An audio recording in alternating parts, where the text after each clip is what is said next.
Fiancé never read my dating profile that clearly said I was infertile and childfree, and when he found out after proposing, his family harassed me so much I had to get a restraining order against all of them. So I recently became engaged to my 34F partner, 35M. We met on a dating app 3 years ago and hit it off from the start. 5 years ago I got my fallopian tubes removed. I've known I don't want to give birth since I was 15 years old and have never changed my mind. I always said that if a child came into my life I'd love it, but I'm not actively seeking that out. On my dating profile it explicitly states childfree and infertile verbatim. At the beginning of our relationship, my now fiancé regularly referenced other things I put in my profile, so I had assumed he'd read that part, and kids never really came up in other convos. Well, last night, he mentioned that I should consider stopping my birth control since now we're engaged, and given our ages, we should start trying for kids. I honestly thought he was joking and laughed. He got frustrated and asked me why I thought it was funny, and I reminded him that the second line of my dating profile said I was ostensibly infertile. He was shocked and called me a liar. I happened to remember that I sent a screenshot of my dating profile to a friend for review around that time and pulled up the old convo with her to show him the time and date, and that indeed it stated I was childfree. I told him I had my tubes taken out, so there was no chance of me getting pregnant without outside help. IVF is technically still an option, but I don't want to put my body through that. He stormed out and his mom called me crying that I've ruined his life. His sister sent me a long message about how getting my tubes removed should be illegal and how I'm a monster for stringing my fiancé along. TBH, his family never really liked me because they think I'm beneath him. A cousin told me it's because I'm fat, true, but I'm also pretty active. Regular walks with my dog, hiking, biking, swimming, paddle boarding, and a little snowshoeing, none of which my fiancé does with me, and a career woman in a male-dominated field, plus we share the household labor 50-50 and I make more money than he does. Because of this I don't take what they say too seriously, but I'm starting to feel bad. His family believes I stole years of his life and ruined future chances of being a father by lying about my fertility status. He asked for space when he stormed out, so I haven't reached out to him. I do love him, but I'm starting to have serious second thoughts given his family's reactions. I realize now that we should have talked about this before, but AITA for how I handled the situation? Comments where Op has replied. Comment 1. Info, how in the world did this never come up again in the 3 years of dating? Do people not talk about having kids, future goals, etc.? Op, I never brought it up because I thought it was already established. We met on Tinder, and it was the second line in my profile. Further down on my profile I mentioned that I don't really like the texture of tomatoes, and he's brought it up a few times without me saying anything aside from it being on my profile. Plus our first date he asked some good clarification questions about my profile, implying to me that he'd read it all. I guess I made the bad assumption that since he didn't bring it up it wasn't an issue. Comment 2. NTA. Your profile stated it. Fine, he missed it. One of the most important things you talk about while dating is future together. If you share the same dreams, or at least if they are compatible, then the relationship moves along. If it is something important that will require the collaboration of your partner, you 100% talk about it. You don't necessarily bring up what you don't want, especially if not possible. So, if he wanted children, it was on him to bring it on and not assume you were okay with it. That children conversation is critical and complex. If you want children you don't only need to discuss if it is a shared dream. If so, you then have to discuss how many, how are you going to raise them, parenting approaches, distribution of responsibilities, education. The list goes on. It is not one conversation, but a series of. So, he missed it in your profile, then he went into the relationship assuming you wanted children, in the same number as he wanted, that you share the same parenting principles. Op, oh wow, I hadn't even thought about all that. You're absolutely right. We talked about future, but mostly about careers and lifestyle goals, travel, housing, investments type stuff. He never mentioned kids or family goals, and I never really thought to bring up hey, just a random thought, I don't want to or am capable of getting pregnant, just FYI. Oog, I feel really naive right now for not thinking about all this. Thanks for your insight.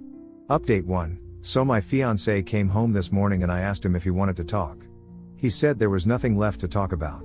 I asked if he wanted the ring back and he got angry. I've never seen him like this and I tried to speak calmly to him, but he was just yelling about how I was giving up and wouldn't even talk to him. I reminded him that I'd asked if he wanted to talk and he said no, to which he responded that he didn't think I'd go all crazy over a disagreement. This was a huge wake-up call for me. I asked him why he'd never brought up kids beforehand and he said because he knew I would get all weird about it. I tried to get him to clarify, but he just kept saying he couldn't talk to me when I was like this. I swear I never raised my voice and tried to speak calmly the entire time. I told him I can't have kids, nor do I want any. I don't want to give birth. That seems like a deal breaker for him, and his family. He said his family had nothing to do with this, and I asked why he told them then? He said because he was hoping they'd talk sense into me. I told him I was ending the relationship and staying with my dad for the time being. This didn't go over well. I'm still kind of shaking. As I was leaving, I asked him how long he's wanted kids, and he admitted he never thought about it, but he knew I didn't want any. But now that we were engaged, it wasn't just about me, he had a say in children. I told him I physically could not get pregnant without IVF, and asked him how he expected that to work.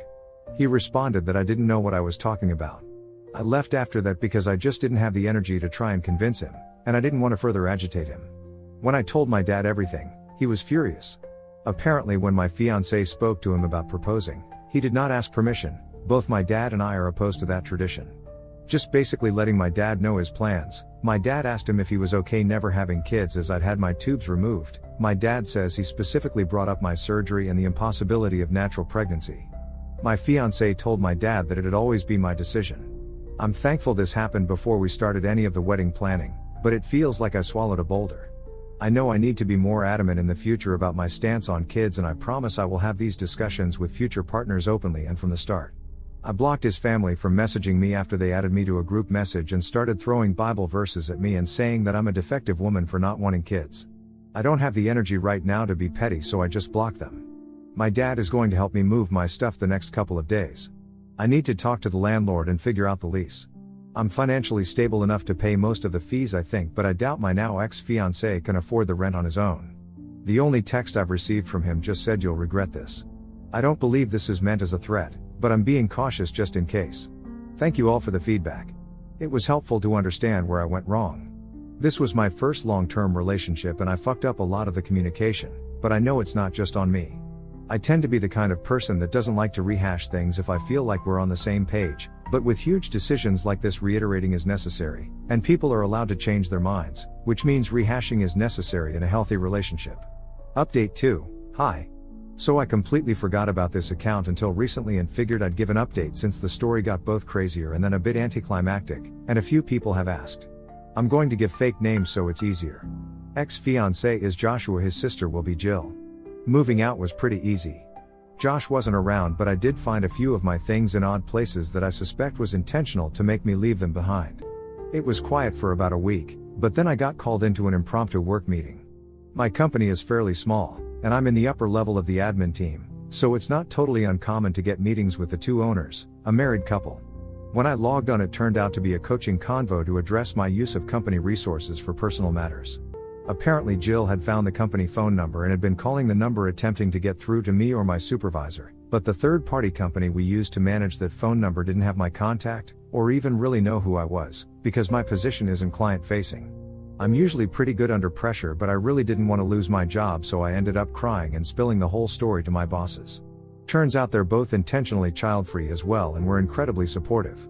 One of them is retired Navy and he asked multiple times if he should pay them a personal visit, but his wife just rolled her eyes and told him that would be Plan X after all the others failed. Lol. Long story short, I ended up finding an attorney who helped me navigate a protective order. Jill didn't handle this well and tried to sue me for damages with Josh and their mom. It took a year to actually make it to court and, to no one's surprise, the suit was dismissed. The judge was very displeased by the waste of court resources. I was granted a restraining order for Josh, Jill, and their mom after I presented the evidence of harassment as well as a notarized statement from my company. We also had recordings from the company phone calls, but the judge didn't need them apparently. I blocked all of them and have no idea what's happening with them now, but they have thankfully left me alone. My dad was really happy to have me as a roommate. I think he'd been lonely lol, so I've just stayed with him and split his bills. My dog has always loved my dad, so she's in heaven. I haven't really been dating, but I've been taking mixed martial arts classes recently, and I just finished a year of ice skating classes. I'm enjoying having some more free time and perfectly content and being single right now. I know now that there were a lot of things I let slide about Josh and his family that should have been deal breakers, and I think I would have figured it out sooner than later, but I'm still trying to relearn to trust myself. Until then, I'm not in any hurry to date anyone new.